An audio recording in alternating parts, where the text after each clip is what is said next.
Ichilanga amol alhanga ga kimuko abon sakeya sung ay nahi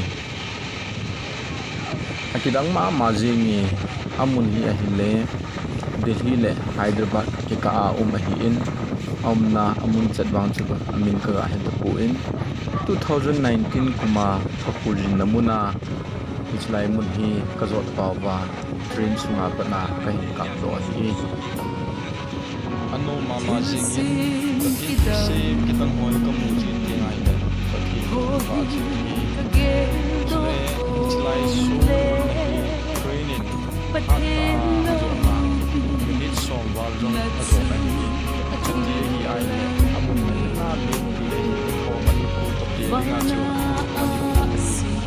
city for city sa kamla kilometer som mga kamla sa matahat na sa tingkat na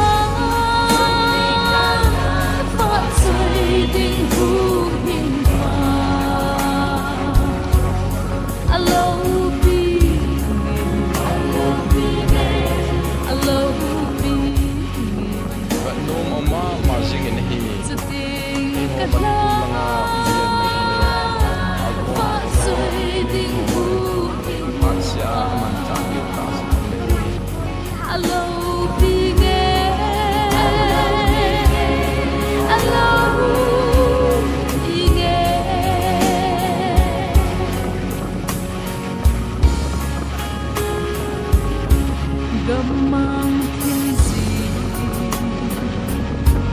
layak kay mahalenge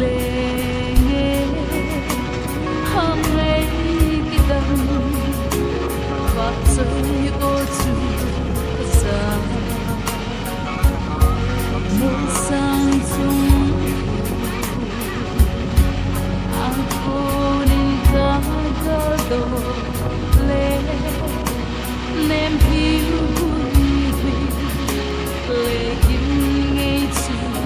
kasa suking kala